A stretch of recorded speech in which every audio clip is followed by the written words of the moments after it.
Yo, what's good? It's Drop from ProducerPolish.com. So in this video, I wanted to go over AutoTune. I think this is probably one of the most over-analyzed plugins that I've seen people go into, and use. I've seen people like look up all kinds of different settings and want to get certain sounds out of it, but AutoTune is really simple. You shouldn't be really going that in depth on your AutoTune. I know there looks like there might be a lot of settings here, but really there's only a couple specific settings that you need to worry about, and we're gonna go over them here in this video. So the main thing that you need to know when you're gonna AutoTune something is what key the song is in. This is the most important thing that you can find out. And if you're playing keyboard, if you're making beats, if you have any sort of experience playing the keyboard, then you should know some scales. Take the time to learn the scales. It's not going to take you that long to learn them and memorize them. Memorize those patterns. It's going to take you from being a good engineer and turn you into a great engineer by knowing the keys of the song. It's incredibly important. If you don't know the keys of the songs, then I'll show you another way in a minute here that you can kind of use the AutoTune still. But if you don't know how to use the keyboard to find a key and know the key, then you need to go ahead and download yourself a chart with all the scales. Just the major and minor scales. Like when you click here in the scale, you're bombarded with all these different types of scales, but really major and minor, those are the two different versions of every scale that you're going to want to know. All these other ones you don't really need to know for most music, especially popular music. You just find out what the key is. It's going to be either major, minor, and you want to put it into that key. Just a quick some more quick details about keys is major and minor keys, they will be relative to each other. Like C major is going to have the same notes as A minor. So sometimes you might find a key and say, hey, this major key might work, but then you might go ahead and find that maybe it's not the major key, maybe it's the minor key. So you want to keep that in mind. Learn your keys. If you want to use AutoTune for real, don't just hop on these YouTube websites and start marking down people's settings. Learn your keys, and if you don't know how to use them, ask the producers what key they were in, or find someone that knows keys and that'll be able to tell you what key it's in. It's the most important thing. Please put them in the right key. Learn them. Learn the keys. Maybe take a week for you to learn all the major and minor keys that are on the keyboard just by going through the keyboard itself. So hopefully in the future I'll have a video up showing you the keys right on the keyboard and how you can go ahead and practice them. But for now, hopefully you already have an idea of what they are, or you have a way to find out. So if you don't have a way to find out, I'll go ahead and show you how to do it now. And basically we're going to click on Learn Scale from MIDI, and I'll go ahead and play this track, and you'll see the notes here on the keyboard start to light up. I'm so in my zone, all alone in this. So you can see them lighting up there. And you can go ahead and click them. So obviously you would click them all, and then that would help you auto-tune them there. So I already know the key. Like, see how this note in particular is lighting up? A couple of these notes are lighting up that I didn't click because I already know that that's not part of the key of the song. So you would just have to use your ear when you're doing it this way. When you go ahead and click Learn Scale from MIDI, you would have to use your ear and say, okay, maybe even though this note isn't lighting up, maybe this note is lighting up, but maybe it's not part of the key for this song. So you can do it this way. I've definitely done it this way before, and you can still come out with the same type of quality auto-tune effect as if you were to actually pick the key. But picking the key is going to be the best way to do it, plain and simple. So get your keys picked. If not, learn the scale from MIDI, and then we'll go ahead and move down here, this is the most important knobs right here, and really this particular knob is the most important knob, the retune speed, how fast this program is actually going to tune your voice to the proper note. So I'm going to take off learn scale from MIDI because I already have my scale already all set here. So I'm going to go ahead and deselect all these that I did, and I'm going to bring my my scale back. Oops, that was supposed to be major. A flat major is the scale, the key for this particular song. This is Matt 2C, by the way, and this is a song Under the Influence. And he's going in, he's doing some singing. He's not really a singer, so we chose to put some AutoTune on this, just because you know, it's definitely sounding better because he doesn't really sing that much, you know. So it's sounding better with the AutoTune. And I'll go ahead and play this, and you can you can see with the retune speed how much it actually affects. How much it affects the auto-tune. So like, if you're going for like a hardcore auto-tune sound, then you want to put that retune speed up high. You know, if you're going for just kind of like a polishing effect, like if someone knew how to sing and you just kind of wanted to take care of like just the you know, the little bit that they're off, you know, just have it kind of running in the background, cleaning some things up, then you're going to want to put it on a slower retune speed. And honestly, if you can get those two things down, the key of the song and the retune speed, then you're fine. You really don't have to worry about anything else on this program besides those two effects. So I'm going to quickly go through the rest of this stuff here. Scale detune, say that the beat itself was a little bit flat or a little bit sharp. You know, the key isn't 100% on, then you might want to use your scale detune. Humanize, if you know you're having this aggressive auto tune going on and you want to go ahead and make it not sound so robotic, you know, then you play with your humanize knob here. Not something that I normally use much because I normally just use the retune speed. Natural vibrato.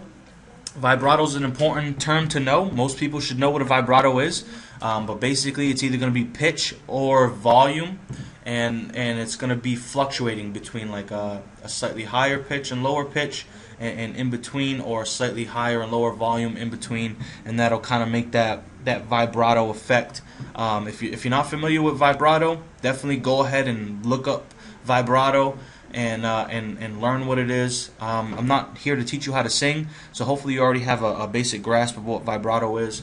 And you know, if your auto-tunes are going crazy, like let's say you have a singer that uses a lot of vibrato, and you don't want to auto-tune their vibrato, you can go ahead and click this button here, which I usually do have clicked, and targeting ignores vibrato. So anytime this program, anytime AutoTune senses that the singer is actually putting a vibrato on it, it'll actually stop pitch correcting it, so that way it'll let that vibrato ring out.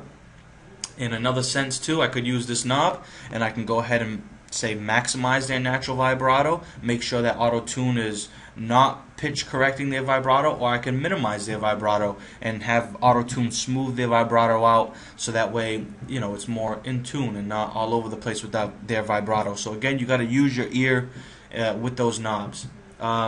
This right section here, I see a lot of people going on these YouTube videos, going on these websites, and they're dialing in all these different knobs and sliders, and they don't realize that if you don't have it turned on, if you don't select one of these waveforms here, all these knobs are not going to make a difference at all.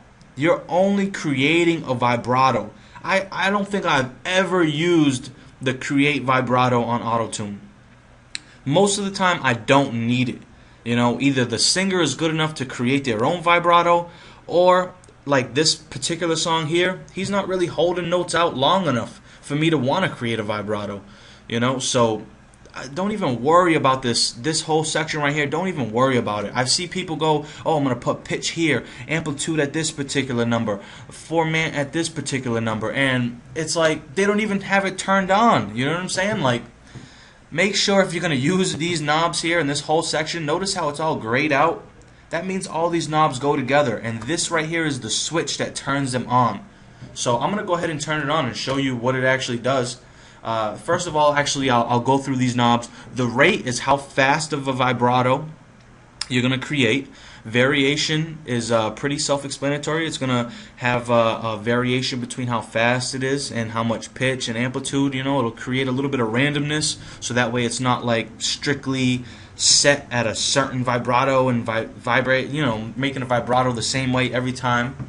And then you have your onset delay, onset rate. So onset delay is actually how much time before the vibrato starts. So, you know, you don't want it to start directly when they're holding out a note. Maybe you want to have a little bit of time and then have a vibrato start. You know, if you're listening to you know, some R&B music, or if you're familiar with singers, then you'll see them do this as a technique a lot. Onset rate is the same thing. It'll start off slower and then work its way up to the speed that you have it set at. And then we have pitch amount, which is a vibrato is created by pitch or amplitude. Pitch amount will go ahead and set how much of a difference in your vibrato. So maybe it's only fluctuating a little bit around where the note should be, or maybe it's going to be fluctuating a lot more. That's what the pitch amount is going to help you do. And the amplitude amount is going to be the same thing as the pitch, but pertaining to volume. So maybe you only want that volume to fluctuate just a little bit around where they're set at, or maybe you want that vibrato to have the volume fluctuate a lot more. And then we have format amount. Make sure you're reading that correctly. It's format, and a lot of people have it listed as format. This is probably one of the most confused sliders. Your format is your actual your overtone or your harmonics when you're singing. So anyone can hit a low note or a high note, but your format is the sound that your voice always makes no matter what pitch that you're singing. So your format is like the shape of your mouth, your nose, how much nose you use, how much throat you use, how much mouth you use. That's all going to create an overtone for your sound, or a harmonic on your sound. And the format amount in this particular case is saying, do you want to keep it specific to how you normally sound, or do you want to kind of take some of those overtones and those harmonics out during your vibrato? So that's what that is. Make sure if you're using this section that you're really using your ear. It's very, very rare that I see someone use this section correctly. So if you're going to use it, make sure you use it correctly. So let's go ahead and listen to some of this. I'm going to go ahead and leave the vibrato on, so that way you can understand and hear exactly what this is doing. I'm so in my zone, all alone in this dimension. My thoughts come to So as I move the rate faster, you can really get an idea of that vibrato. So if I take my onset delay up, then my vibrato goes away a little bit, because he's not holding notes out in this particular song. So as you can see, you can set up all these other knobs, but if your onset delay isn't set in time with the way that they're singing, you're not even going to hear the vibrato. So I definitely want people to start understanding that it's the key that you set it in, it's your retune speed. Those are the main knobs. Like, honestly, AutoTune could be just the key and this retune speed as a big knob, and that's all you would really need, for real. Like, stop going on YouTube, stop looking up these specific settings and dialing everything in. Use your ear, you know, and find out what the actual key of the song is. A couple other things. Input type is pretty important. Low male voice, that should be on the very, very low side, or normal side. And then the alto and / tenor voice, that could be male or female, depending on how the person is singing. So if you know the person's singing a low part, you might want to put it on a low male voice. If you know that they're kind of singing in a higher voice, then you want to use the alto / tenor voice. Like, I know my man Matt 2C right here, he's not really singing no Barry White type melodies and nothing like that, and he doesn't have a particularly low voice, so I left him in the alto / tenor voice. You know, a lot of females I'll put on the soprano voice or the alto tenor voice. If they have a really, really high voice, I'll put them on the soprano voice. And then another thing that I want to go over that I think is very, very confused, you can come in here and into options, And right down here we have a relaxed and choosy slider. And I think a lot of people just fail to read this big paragraph that's above this slider. I think a lot of people come in here and they say, oh, okay, I don't want a really hardcore auto-tune sound, so I'm going to put it on relaxed. Or they might say, oh, I need more help with my auto-tune and my pitch correction, so I'm going to put it on choosy.